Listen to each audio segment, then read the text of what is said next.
toda essa representatividade. E aí começou a tocar no meu coração que existe 2 tipos de milagres. Aquele milagre que é o instantâneo, que Jesus ele é misericordioso, poderoso, de só liberar uma palavra para aquele cego e ele voltasse a enxergar, como diversos outros milagres que Jesus também fez no decorrer da Bíblia, né? Então Jesus podia ter liberado só uma palavra para esse cego e ele enxergasse. Mas existe um outro tipo de milagre, que é o milagre que vem do processo, né? E não existe um milagre melhor ou um milagre mais ou menos, todos eles são milagres. E aqui como Jesus diz que ele não nasceu cego por conta do pecado dele ou dos pais, né? Porque antigamente o povo achava que qualquer enfermidade era um castigo. Era um castigo, era uma maldição que vinha sobre as famílias e que acarretava nos filhos. Então eles ficavam indagando, mas por que aquele nasceu cego? E Jesus ainda fala, não é por conta dos pais, não é por conta dele, mas é que a minha glória venha se manifestada através da vida dele. Então a diferença de um milagre ou outro é que depende do propósito que Deus tem na vida de cada um, mas não deixa de ser milagre. E eu queria decorrer aí com as irmãs falando sobre esse segundo milagre, que é o milagre que vem através do processo, né?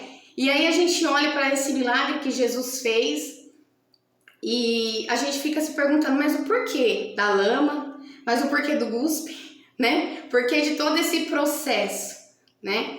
E aí a gente vai analisar o que a lama assim representa quando a gente pensa, né? A gente já pensa o quê? Na sujeira, a gente pensa na dor, no sofrimento, algo pesado, né? Eu não sei se alguém já teve experiência às vezes de sujar de lama e quando ela seca fica difícil de tirar, né? Você tem que esfregar bem para tirar, né? Então ela é algo que impregna, é algo que fica ali grudado ali, é difícil retirar quando ela seca.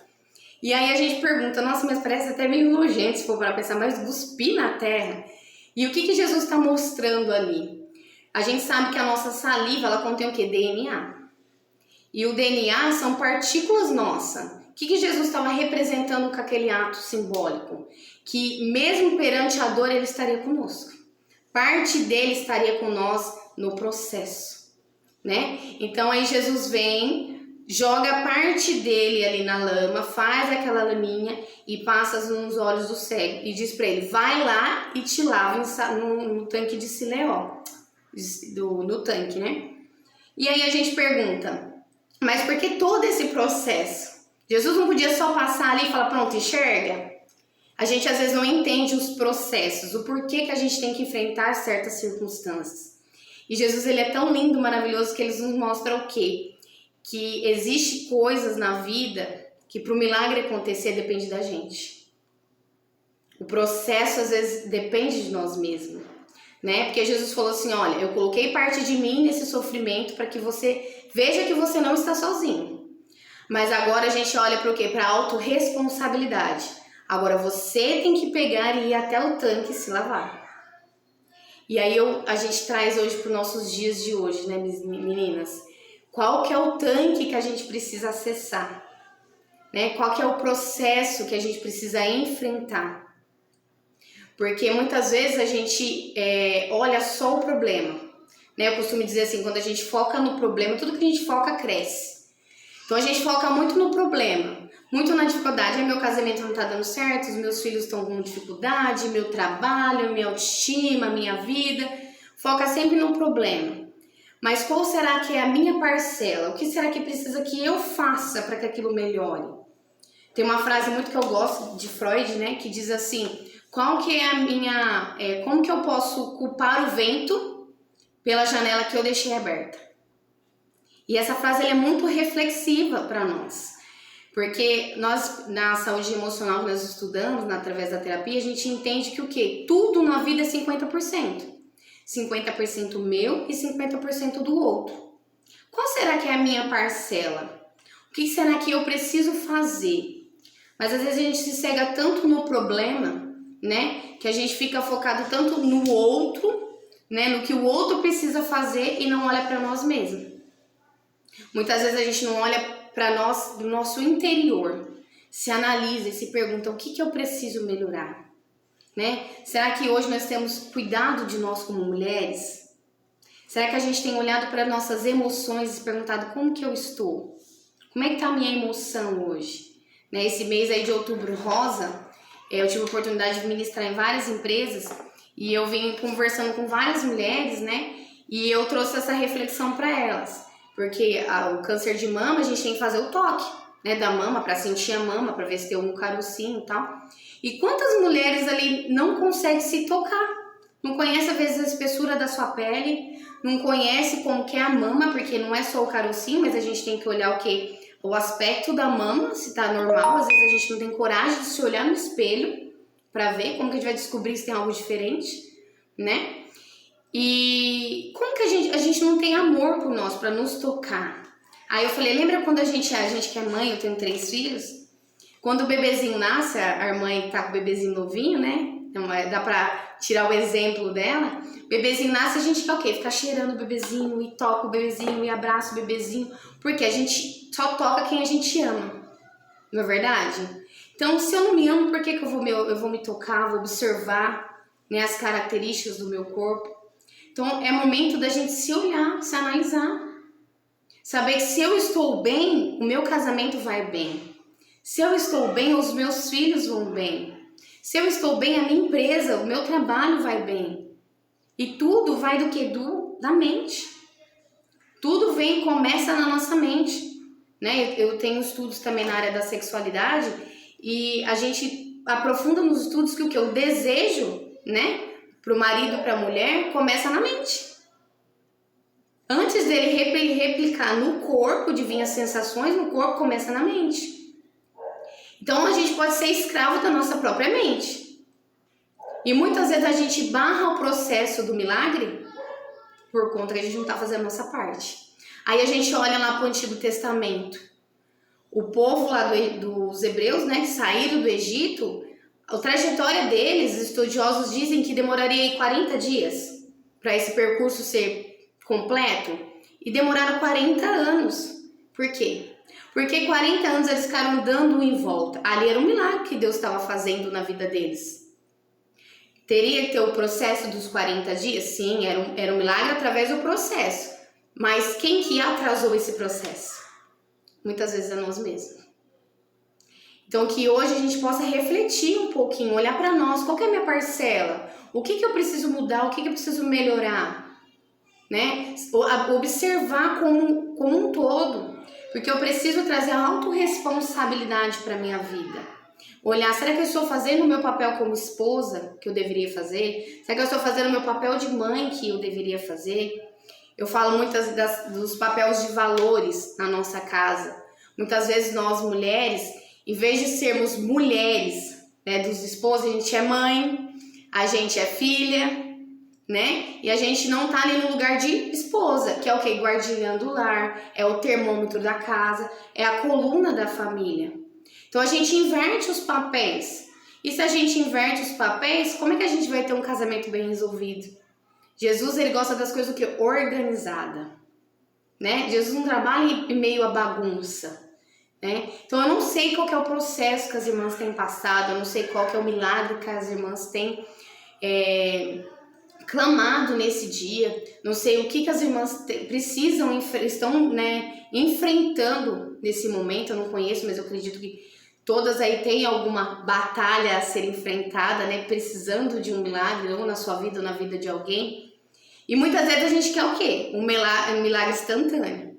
Mas Jesus, muitas vezes, ele quer fazer o milagre do processo, né? Jesus usa também aquela representatividade ali da lama, né, do lodo, não só como a questão da impregnação, da sujeira, da dor, mas também que Jesus ele pode usar ferramentas, usar pessoas para que possa nos ajudar nesse processo do milagre. Às vezes é um médico, né, que vai ser usado ali como um instrumento para cura.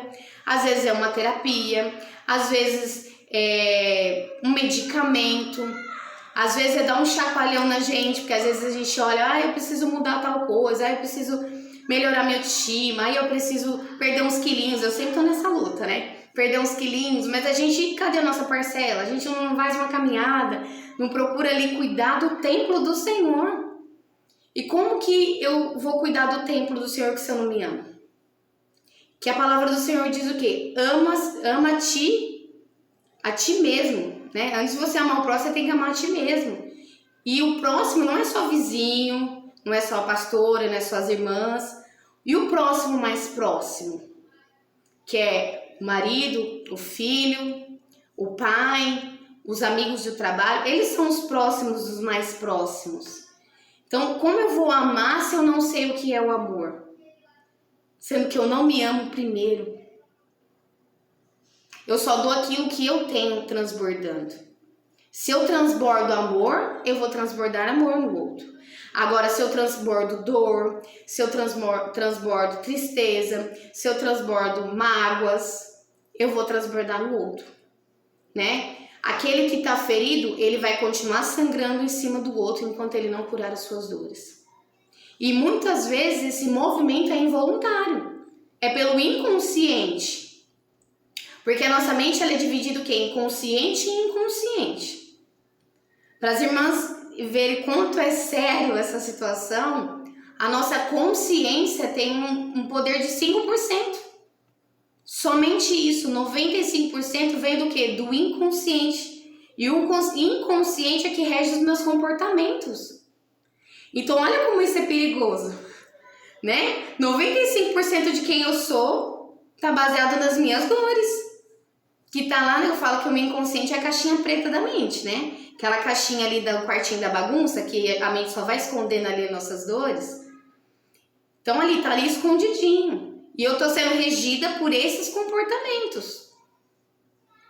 Então eu preciso acessar. Porque eu só aceito aquilo que eu só mudo aquilo que eu aceito. Se eu não me conheço. Eu gosto muito de falar de temperamentos, né? A gente sabe aí dos 4 temperamentos, não vou entrar em detalhes aí, porque senão toma tempo das manhãs e eu gosto de falar. Mas uma outra oportunidade, né? Se Deus permitir. Mas assim, a gente tem uns temperamentos, que é algo que a gente nasce e morre com eles. Então, se eu não conheço o meu temperamento, eu não sei quem eu sou. Como que eu vou mudar? Como que eu vou melhorar? Como eu vou equilibrar aí aquilo que eu sei que é uma característica minha? Né? Eu sei que aquilo é meu, eu não vou mudar nunca, mas eu posso melhorar. Então eu conheço meu marido, eu sei o temperamento do meu marido. Então eu sei que aquilo ali é um comportamento que ele não vai mudar. Não é falta de caráter, é dele. Uso um exemplo aqui meu da minha casa, né? Eu sou colérica, que é o temperamento do fogo. Meu marido é o temperamento fleumático, que é o da água. Então vocês já veem que é algo totalmente, né? Um oposto do outro. E isso foi motivo de muitas discussões no início do casamento, conflitos, porque ele é paz e amor, ele é aquela tranquilidade, e eu sou aquela agitada que quer fazer tudo na hora, aquela aceleração. Então no começo era muito conflito no relacionamento por conta do quê? Da falta de conhecimento. E a partir do momento que eu comecei a buscar esse conhecimento, de me conhecer, né, e mudar o meu interior, porque a mudança começa de dentro para fora, e Jesus deixa muito claro isso, porque a palavra dele diz o quê? Se bater a porta, eu bater na porta, se abrirei, ele entrará e ceará comigo. Então eu preciso abrir a porta para que Jesus entre. Então a mudança tem o quê? Tá de dentro para fora. Só eu posso permitir a mudança acontecer. Jesus não entra invadindo nada. Eu preciso querer. Então a partir do momento que eu comecei a mudar, eu falei, não, eu quero essa mudança, eu quero me conhecer, eu preciso descobrir para entrar em equilíbrio nesse relacionamento. A gente entendeu que essa diferença contribui muito. Eu brinco que ele é o para-raio aqui de casa. Agora mesmo, né? Eu tava entrando aqui pra dentro, aí meu sogro brincou, tá precisando de uma psicanalista, né? Que eu falo, toda vez que eu vou ministrar, eu fico meio ansiosa, meio nervosa, normal. Aí meu sogro brincou, tá precisando de uma psicanalista. Eu falei, meu psicanalista aqui, meu para-raio, brincando com meu esposo. Porque hoje a gente consegue o quê? Ter um equilíbrio. Porque o que ele tem de mais, que é a tranquilidade, eu tenho de menos. Quando a gente se conecta, ele traz essa paz, essa tranquilidade pra mim. E eu trago o quê? Adrenalina. Tipo, vamos lá, as coisas vão dar certo, a gente vai conseguir. Aquela energia, aquela positividade. Então a gente precisa olhar pra nós. Ver que às vezes não precisamos mudar o caminho. Tem uma frase aqui, tá bem aqui na minha frente, que eu amo, de Bert Helling, que fala assim: a maioria das vezes eu não preciso de um novo caminho, eu só preciso de uma nova maneira de caminhar. Às vezes eu não preciso trocar de casamento, Às vezes eu não preciso trocar de igreja, às vezes eu não preciso trocar de pastor, às vezes eu não preciso trocar de liderança, às vezes eu não preciso trocar de trabalho. Eu só preciso mudar a forma que eu caminho, a forma que eu estudo esse caminho, a forma de lidar com o outro. Os problemas são inevitáveis, né? Jesus falou que nesse mundo nós teremos aflições e vamos ter várias aflições. Mas ele venceu o mundo e ele está conosco. Ele soprou em nós o fôlego de vida. E é o fôlego de vida que demonstra que nós somos semelhantes a ele. Então, se nós temos uma semelhança com o Pai, olha o poder que ele nos deu. Porque existe o quê? O impossível é departamento de Deus. O impossível e convencer é Jesus, é o Espírito Santo. A gente não consegue nem convencer e nem fazer o impossível. Mas e o possível? Muitas vezes a gente não faz nem o possível. E o possível Jesus não vai fazer. Porque ele te deu força, ele te deu vida. Ele soprou dentro de você partes dele. Você é semelhante dele nisso, na vida, na energia. Então, o que depende de você é seu. Muitas vezes a gente cruza o braço e fica esperando. Aí a gente volta de novo e olha lá pro Antigo Testamento, né? E volta de novo o povo lá que estava no deserto. Quando eles estavam lá, né, passando fome, querendo pão, o que Deus mandou? O maná. E o maná significa o quê? O que é isso? Né? Porque não era o pão pronto. Não chegou um anjo lá batendo na palma da mão, na porta de porta, em casa lá, entregando o pão quentinho da padaria igual a gente compra hoje. Não, o maná eram partículas que eles colhiam, levavam para onde eles estavam e faziam os seus pães. Olha a provisão, muitas vezes Deus tá te dando uma provisão que aí você não tá entendendo, mas ali vai ser o seu maná, através dali você vai multiplicar aquilo que Deus te deu. Às vezes é um talento, às vezes é um dom que Deus te deu e através disso você vai virar o seu maná, vai virar seu pão. Mas é ali, é acordar cedo, é colher o manazinho, é levar para casa, é preparar, é fazer o pãozinho, por passar, pra gente poder desfrutar depois. Mais uma vez, processo. Seria bom se caísse do céu o pão quentinho? Seria ótimo. Mas Jesus estava nos ensinando o quê? Que existem situações que é processo. E o processo muitas vezes depende de nós mesmos. E Jesus, ele não interfere no nosso livre-arbítrio. E se existe algo que não falha, é a lei da semeadura. E é uma lei universal pela ciência. A lei do retorno, tudo que eu faço volta. E Jesus também fala, tudo que planta, né? Tudo que a gente planta um dia vai dar seu fruto. Muitas vezes a gente tá comendo o bolinho do milho ali, chorando, sem entender o que tá acontecendo, mas esqueceu que a gente plantou aquele grãozinho de milho alguns anos atrás. E aí a gente tá comendo o bolinho de milho ali sofrendo. Mas glória a Deus que esse bolinho de milho, né, todas as semeaduras não são para sempre. E todos os dias Deus nos dá o quê? Oportunidades. Ele dá na nossa mão um monte de sementinhas. Fala, vai lá, joga na terra e deixa que eu vou dar o crescimento. Então a gente precisa olhar para dentro de nós e refletir nessa noite. Qual que é a minha parcela de culpa? O que eu preciso mudar? Qual que é o tanque que eu tenho que ir? E quanto mais a gente demora nesse tanque, lembra que a gente conversou? Quando a lama ela seca, ela fica difícil de tirar. E muitas vezes na Bíblia não diz, mas eu acredito que esse cego não estava sozinho. Porque ele já era cego. Com lama no olho, como é que esse cego achou o tanque? Então Deus levanta o quê? Pessoas. Para às vezes nos ajudar nessa caminhada. De nos levar até o tanque. Às vezes não vai ser da melhor forma. Às vezes a gente não vai gostar do puxãozinho de orelha de um, do puxãozinho de orelha do outro. Mas muitas vezes é por amor. Jesus te ama tanto que ele manda o quê? Ferro afia ferro, não é assim que dizem Provérbios? Ferro afiando ferro. Por quê? É para te moldar. É para nos moldar. Que nós venhamos estar atentos a entender o que é do outro, o que é meu. Muitas vezes o outro também está ferido e ele nos machuca. Mas quando a gente tem o autoconhecimento, quando a gente se conhece, a gente entende o que é para mim e o que é ele que está derramando sobre mim, às vezes, uma dor.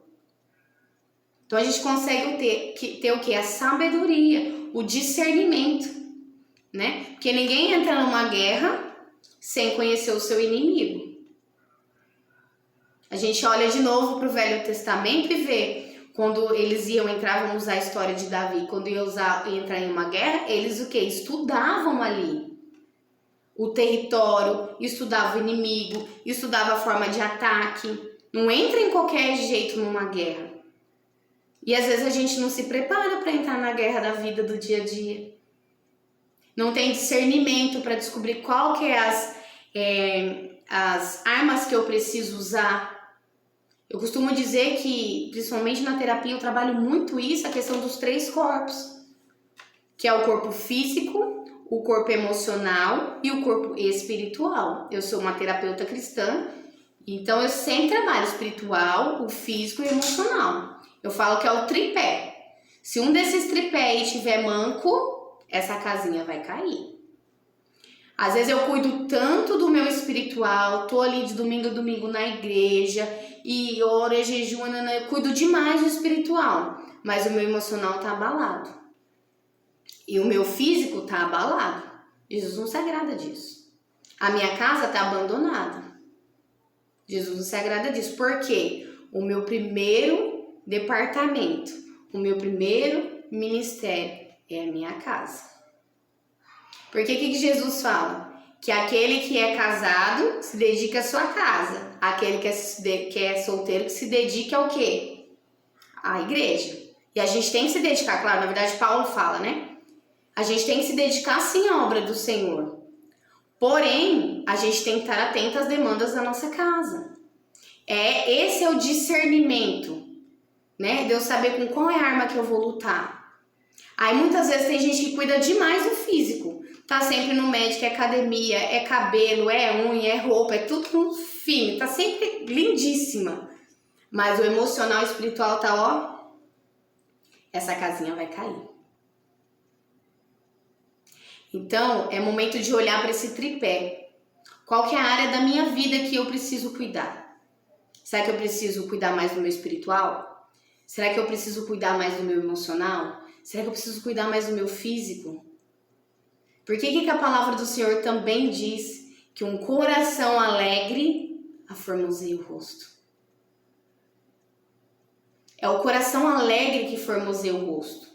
Não é plástica, né? Não é corrigir aqui, corrigir aqui. Lógico, se a gente tem condição, né, irmã? Se a gente pode e se tem como melhorar alguma coisa, vamos melhorar, claro.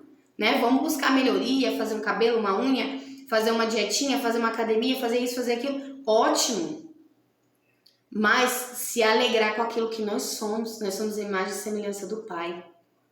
Ele nos moldou com as próprias mãos dele. Você é perfeita, é menina dos olhos do Pai. É momento de olhar para você. Você é preciosa.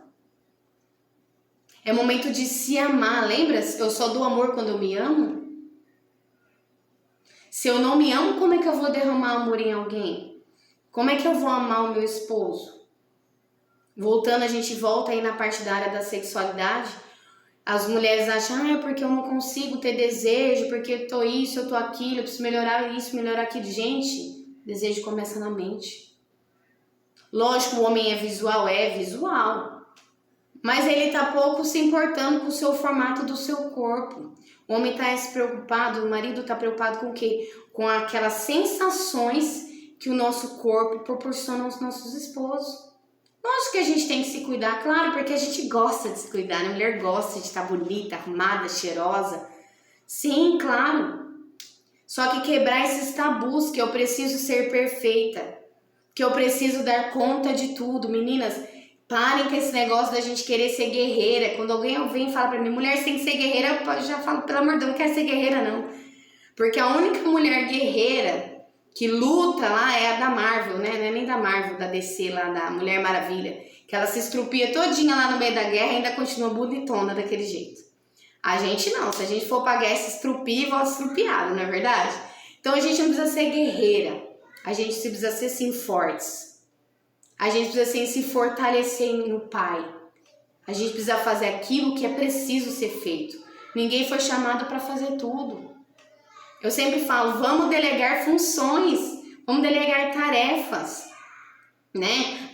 Tem uma amiga minha que ela sempre fala assim, ai, eu não vejo a hora de ser a mulher, eu queria muito ser a mulher de Provérbios para poder dar ordens às servas, né? Que a gente vê lá que ela tinha várias servas. Você viu como essa mulher ela é inteligente? Ela delegava funções. Ela não fazia tudo sozinha. Lógico, nós vamos usar para nosso dia a dia, né? Às vezes a gente vai ter que dar conta de muitas coisas, muitas tarefas. Hoje eu estava totalmente acelerada, eu já atendi, já fiz faxina, já cuidei das crianças, já fiz janta, já fiz N situações. A gente fica cansadinha mesmo, nossa realidade é diferente. Mas vamos delegar funções. A criança já tá maiorzinha, lava uma louça, arruma uma cama, o maridão ajuda com uma coisa ou outra. Vamos se ajudar, né, de alguma maneira ou outra. Isso é ser sábia. É você não querer dar conta de tudo. É você não querer fazer tudo pro marido, né? Porque às vezes eu escuto as mulheres assim, porque eu faço tudo por ele e ele não liga pra mim. Eu falo, já tá errado. Quem faz tudo por alguém é pai e mãe. A gente não tem que fazer tudo pelo marido. A gente tem que ser esposa. O que a esposa é? Auxiliadora. O que a esposa é? Ajudadora. Não é resolvedora de problemas do marido. O marido também é adulto. E adultos resolvem problemas. Não é verdade? Criança que dá birra, chora, foge do problema, né? Fica emburrado. Crianças têm esse comportamento. E todo mundo aqui tem uma criança interior que a gente precisa tratar. Não é verdade? Mas adultos resolvem problemas. Então eu acho que eu já tô tomando a hora aí, acho que já avançou, né? De deixar, eu vou longe falando, é um assunto que eu amo. E eu gostaria de deixar essa reflexão para as irmãs hoje. Qual que é a minha parcela? Qual que é o tanque que eu preciso ir lavar os meus olhos? Né? Qual que é o processo que eu estou enfrentando? O que depende de mim para que esse processo seja feito? Vou dar só mais um exemplo rapidinho para vocês. Vamos olhar a história da borboleta, né? A borboleta, ela é o quê? Uma lagartinha que está se rastejando lá no chão. Em algum determinado momento, ela entra num casulo. E aquele casulo não deve ser nada gostoso, né? Porque ele é apertado, é quente, é escuro, deve doer para ela ter a formação ali das asinhas dela. Então ela precisa o quê? Respeitar aquele processo dela. Às vezes é doloroso, às vezes é difícil, às vezes a gente passa sozinha. Só que se essa borboleta sai antes do tempo do casulo, ela vai sair faltando uma asinha. Ela não vai sair completa. A borboleta, ela não tem escolha de sair antes do processo. Às vezes a gente tem, por causa do livre-arbítrio. E será que a gente quer sair sem uma asa desse processo? Porque ela vai continuar sem viver o propósito dela. Agora, se a lagarta, ela enfrenta, sabe que ela precisa passar por aquilo para viver o que realmente ela foi criada para viver, que não é se restejar, é voar, ela tem que aceitar o processo. Então, que a gente venha pensar nessa reflexão. Nós somos feitas para voar alto, porque nós somos filhas do Pai. E Deus fala que Ele dá vida e vida em abundância para nós. Só que para isso a gente precisa passar pelo vale. Para isso a gente precisa passar pelo processo. Para isso a gente precisa passar na mão do oleiro. Às vezes precisa ser quebrada, moldada, passar no fogo. Mas é confiar de que aquele que nos criou e nos chamou sabe todas as coisas. Porque a vontade dele é o quê? Boa, perfeita e agradável. Sempre. Para aqueles que são chamados segundo o propósito dele. Que Deus abençoe vocês, irmãs. Agora eu passo a palavra para a irmã Sara. Obrigada, irmã Sara. Deus abençoe.